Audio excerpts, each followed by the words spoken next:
Ջերուսման ամբողջական խնայող համակարգ, գումարած 100,000 դրամ արժողությամբ սերտիֆիկատ, բաժանած 18 ամիսների հավասար է 0% տոկոսադրույք։ Մանրամասները idealsystem.am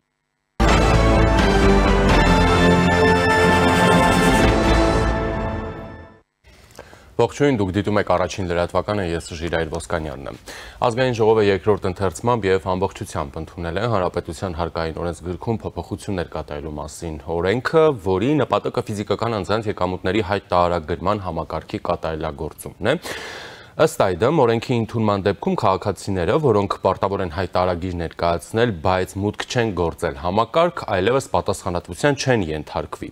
Նրանց հայտարարագրերը կհամարվեն լրացված եւ հանձնված պետական եկամուտների կոմիտեի կողմից արդեն իսկ հասանելի տվյալների հիման վրա։ Այսինքն, եթե քաղաքացին վստահ է, որ իր եկամուտները ճիշտ են արտացոլված ՊԵԿ-ի տվյալներում, այլևս գործողություն կատարելու անհրաժեշտություն չի ունենա։ Պետական եկամուտների կոմիտեն քաղաքացիների համաձայնությամբ կկարողանա բանկերից նաև ավտոմատ կերպով ստանալ անհրաժեշտ տվյալները, օրինակ ավանդներից ստացված տոկոսային եկամուտների մասին։ Սա կվերացնի ձեռքով լրացման անհրաժեշտությունը, պահպանելով բանկային գաղտնիքը։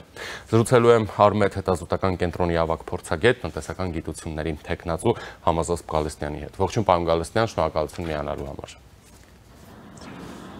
Բարև ձեզ, շնորհակալություն հրավերի համար։ Եվ այսպես, պարոն Գալստյան, նախ այսպես ասենք կատարելագործումը համընդհանուր հայտարարագրերի եկամուտների վերաբերյալ, սա իրենց ենթադրում է, այսինքն, օրինակ ես, եթե աշխատում եմ, գրանցված աշխատող եմ, աշխատում եմ մեկ հաստատությունում, ես այլևս կարիք չունեմ մտնելու այդ համակարգ եւ այնտեղ տվյալներ լրացնելու, այն ավտոմատ լրացնելու է իմ փոխարեն եւ լինելու է արդեն, այսպես ասենք, ՊԵԿ-ի բազայում։ Այո, նու ավտոմատին մենք հայերեն շատ լավ անուն ունենք, ինքնաշխատ ձևով է գրանցվում։ Այստեղ ուղղակի խնդիրը գիտեք ինչն է, համարում ենք կատարելագործում, բայց եթե հաշվի առնենք օտարերկրյա դրական փորձերը եւ հաշվի առնենք մեր մենտալիտետը եւ հաշվի առնենք 23 թվականի հայտարարագիրը նախատեսվող մարդկանց քանակը 24 թվին եւ ներկայացվածների քանակը, այս process-ը կարելի է վերել հենց սկզբից, որովհետև ամենալավ գործընթացներն են, իսկ սա իհարկե բարեփոխում է իրանից ենթադրում եւ հայտարարագրումը շատ պետության համար շատ կարեւոր գործիք է հետագայում իր ծրագրերը կայացնելու, բայց այնուհանդերձ սա ես այդքան չեմ ուզում, որ սա համարվի կատարելագործում, այսպես պետք է սկսեինք մենք, հասկանում եք, որովհետև 700,000 մարդու, անցած տարի, ուղղակի պարզ թվեր ասել, անցած տարի 120,000-ից հայտարարագիր էին ներկայացրել մոտավորապես կեսը, 120-ը դրանք պատկերացնում եք, չէ, մի քիչ ավելի այլ այդքան համընդհանուր չէր, նաև ոչ այդքան գրագետ փաստաթղթերի նկատմամբ մարդիկ չէին, այնտեղ բավականին բարձր տոկոս էր գրագիտության աստիճանը, փաստաթղթային գրագիտության, իսկ հիմա 750-ը դա ահռելի թիվ է,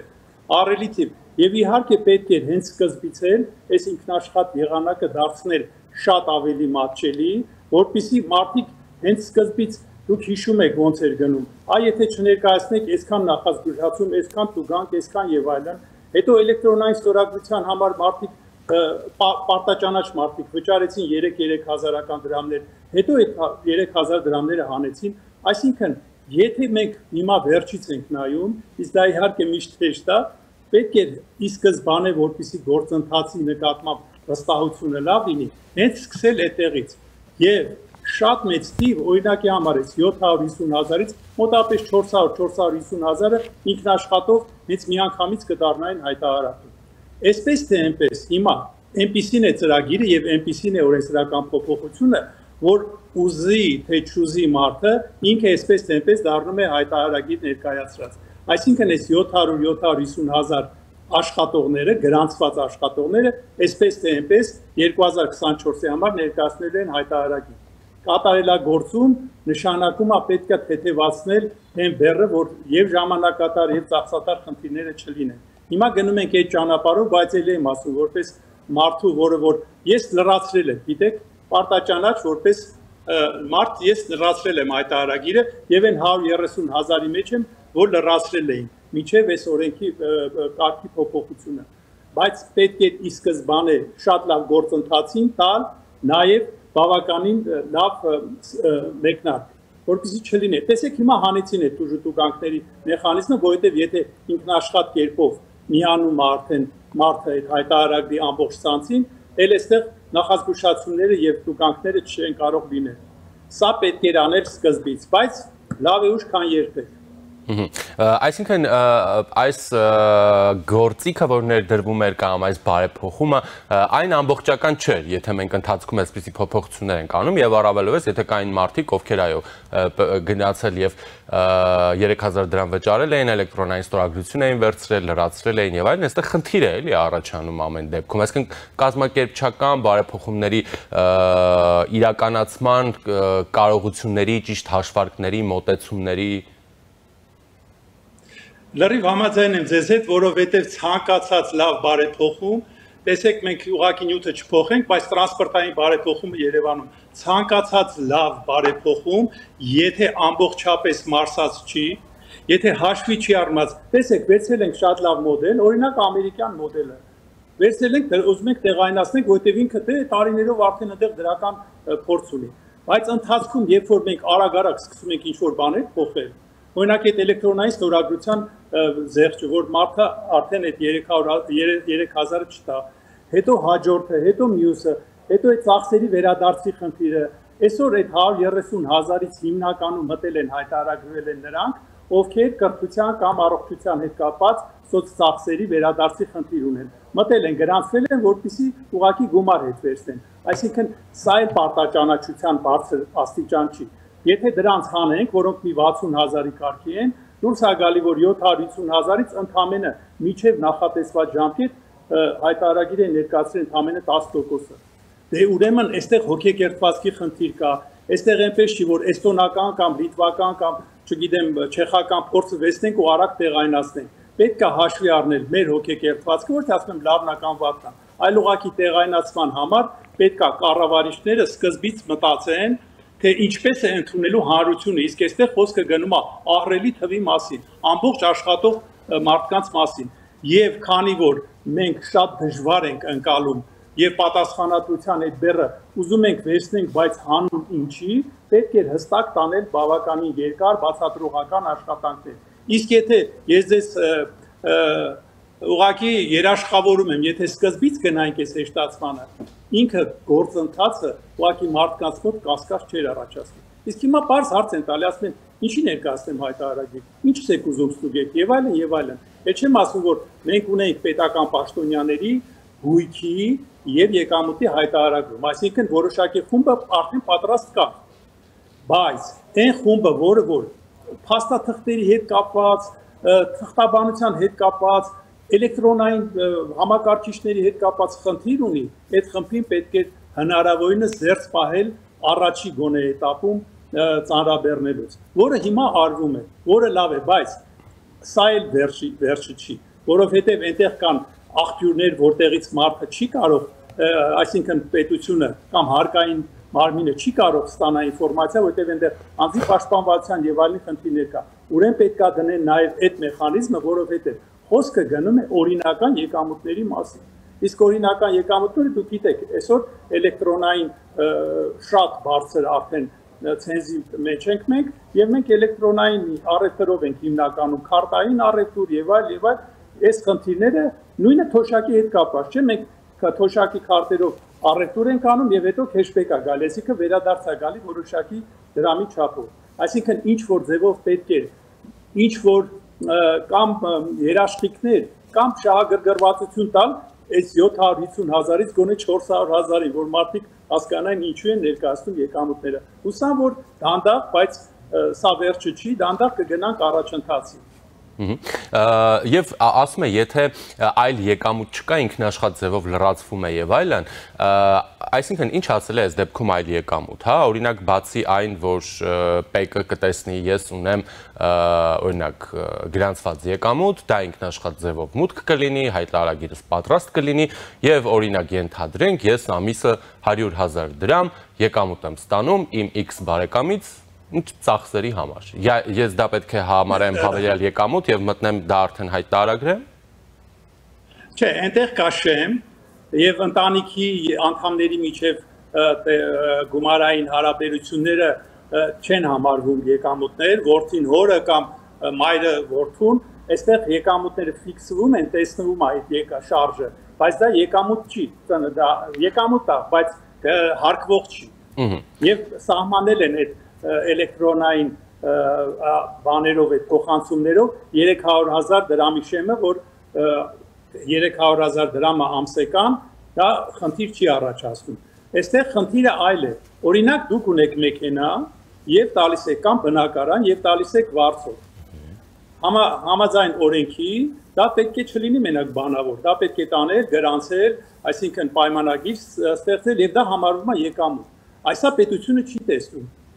այսինքն հարկայինը չի տեսնում։ Հարկայինը տեսնում է ձեր աշխատավարձը, հարկային անգամ ձեր թույլտվությամբ կարող է տեսնի ձեր ավանդի եկամուտը, բայց այն գործակները, որ միջանձնային են, մեքենայի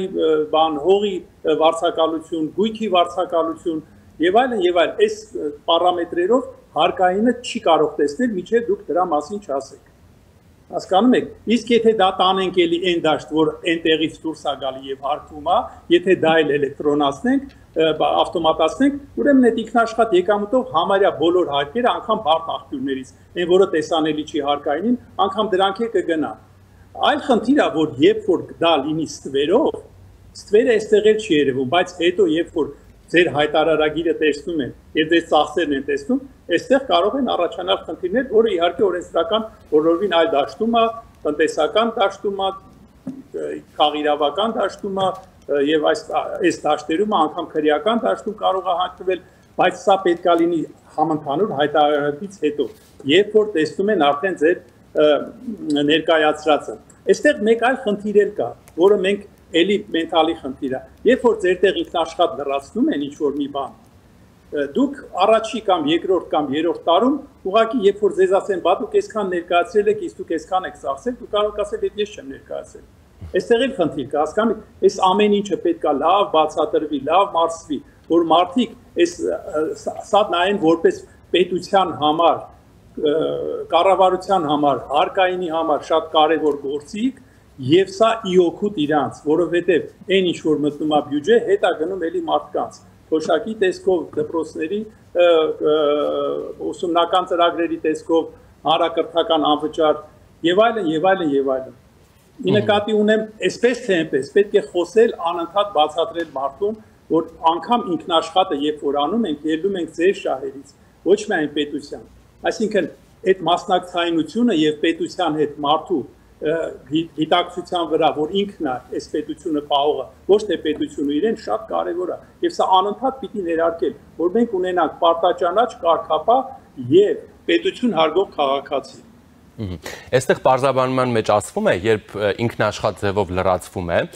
եթե քաղաքացին վստահ է, որ իր եկամուտները ճիշտ են արտացոլված ՊԵԿ-ի տվյալներում, այլևս գործողություն կատարելու անհրաժեշտություն չի ունենա։ Այսինքն, այնուամենայնիվ, մենք բոլորս պիտի մուտք գործենք այդ համակարգ, նայենք տեսնենք թեկուզ ինքնաշխատ ձևով, մեր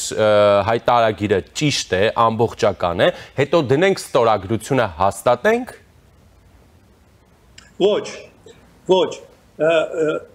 այստեղ դուք կարող եք մուտք չգործել համակարգ, հասկանում եք։ Պարզաբանման մեջ ասում է, եթե քաղաքացին վստահ է, որ իր եկամուտները ճիշտ են արտացոլված ՊԵԿ-ի տվյալներում, եթե ես չեմ մտնում, ինչ իմանամ, ճիշտ է արտացոլված, թե չէ։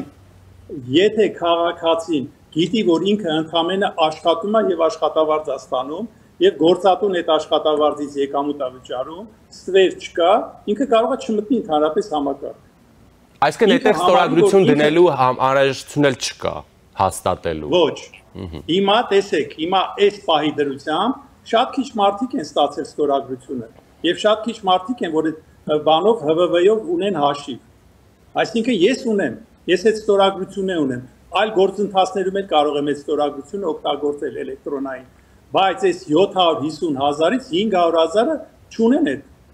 Եվ իրենք առաջի этаպում այս տարի, որը որ համարում ենք պիլոտային этап, էլի առաջի տարին է։ Իրենք ուղղակի,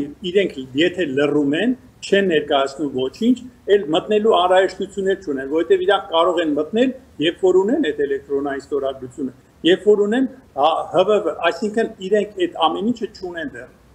Երբ որ կգիտակցեն, որ բացի աշխատավարձից ինչ որ բաներ էլ կա, ուրեմն իրենք պետք է մտնեն։ գումարած այն մարդիկ, ովքեր ուզում են երաշխիքով ետ ստանալ մինչև 100,000-ի չափ այդ իրենց սոցիալական ծախսերը կրթության եւ առողջության հետ կապած միգուցե այդտեղ էլ մի քիչ շատացնեն ծախսային այդ սոցիալական շերտի համար հետաքրքրությունը, որ բոլորը ցանկանան մտնել այս մարդիկ ստանալու համար, արդեն անհրաժեշտ է որ ունենան ստորագրություն եւ մտնեն ցանց, որի դեպքում նոր միայն կարող են վերադարձ ստանալ, այս դեպքում պիտի մտնեն անպայման, որովհետեւ առանց դրա վերադարձը չեն ստանա, այնտեղ կա դիմումի ձև եւ այլ, այդ վերադարձը իրենք այնտեղից կարող են ստանալ։ Պարոն Գալստյան, օգնում չեն կարող ստանալ։ Պարոն Գալստյան, մի ճշտող հարց է, էլի, օրինակ ես երկքաղաքացի եմ, ենթադրենք Հայաստանի եւ Միացյալ Նահանգների, ապրում եմ Հայաստանում, աշխատում եմ Միացյալ Նահանգների ընկերության համար, աշխատավարձ եմ ստանում Միացյալ Նահանգներից, Միացյալ Նահանգների կամ ամերիկյան բանկի կողմից թողարկված քարտապան եմ եւ Հայաստանի բանկային համակարգի հետ որևէ առնչություններ չունեմ եւ այլն։ Եվ ես ծախսեր եմ անում, այստեղ եմ ապրում ու Հայաստանի քաղաքացի եմ, հա։ Այս դեպքում ինչ պիտի անեմ ես։ Դե այսպես թե այնպես տեսեք, դուք երբ որ բացեք, այ դուք չեք բացել եւ չեք տեսել այդ հարկային այդ կայքը։ Այնտեղ կայքում կա, որ դուք բանկային եւ այլն կարող եք գործարկնել բանկերի հետ։ Այնտեղ միայն մեր բանկերն են։ Հետևաբար արդեն այդ ձեր բարձրացած հարցը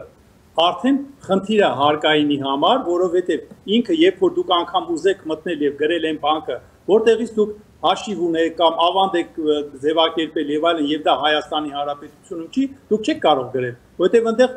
սահմանափակումներ կան բանկային առումով, բայց դուք հասկացեք ինձ, դուք այնտեղ ստանում եք աշխատավարձ,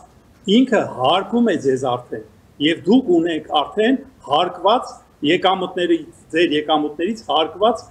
մնացորդային գումար, որը ձերն է եւ դուք եթե դա անգամ ծախսում եք այստեղ ընդհանրապես դուք կարող եք տեղեկացնել, որ ծախսում եք, բայց դա ծախսային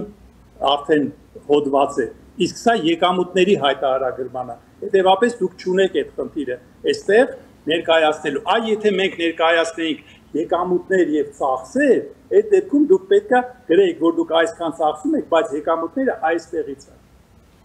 Պարզեն բացատրում։ Այո, շնորհակալություն։ Խնդրեմ։ Զրուցակիցս Ամբերտ հետազոտական կենտրոնի ավագ փորձագետ, տնտեսական գիտությունների թեկնածու Համազած Գալստյանն էր։ Մնացեք առաջինի հետ, ես Ժիրայր Ոսկանյանն եմ։